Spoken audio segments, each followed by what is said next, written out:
great show, and your portrayal of Tom Brokaw is spot on. What was it like to play him since he's such a legendary journalist? Terrifying. So, when I was first offered the role, I said, this can't be done. I mean, it's just not possible to do it.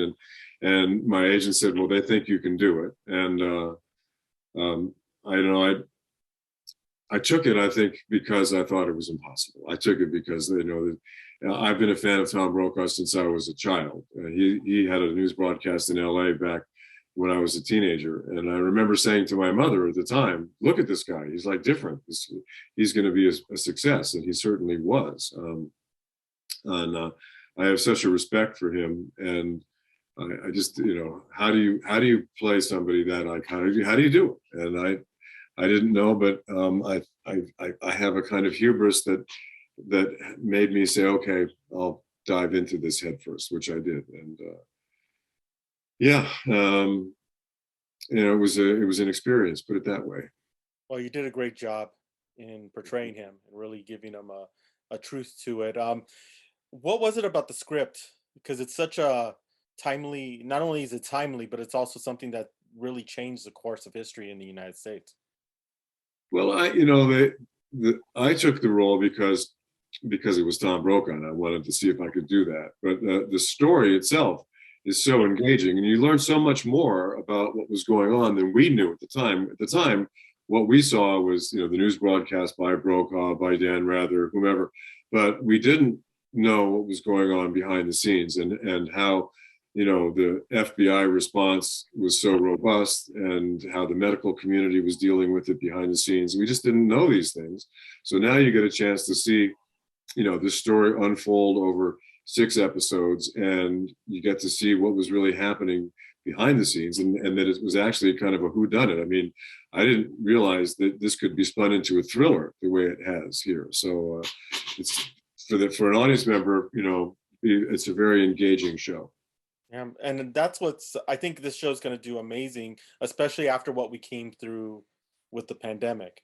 Yeah. How was it shooting during the pandemic and shooting something that was so true to life, but yet we're going through something as well?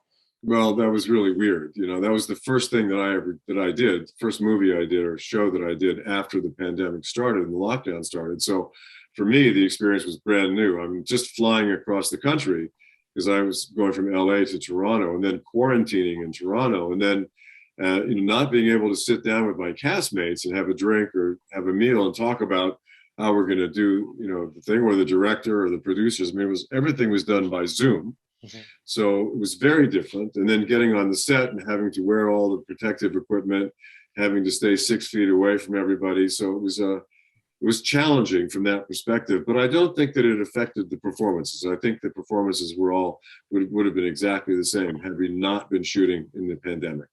Exactly. And with the storylines and it affected for Tom Brokaw when he was at NBC, it affected him because one of his interns got sick during this. What was it like? And that's no secret. We're not letting it spoil there. But what was it like to learn all that and to know how the attacks affected not only just normal average Americans and average day people, but also people who were in the journalism limelight? Well, I mean, it's it's not unlike the kind of death threats that we're seeing today out there. And I mean, that was a much more naive time. The world was not divided. We didn't have Facebook then. We didn't have the digital social media then. So now, in a situation like that, if it happened today, it would be amplified unbelievably by social media and the fake news that's out there and the death threats that are out there. But I think, our vulnerability now is also amplified because we do live in a digital world now.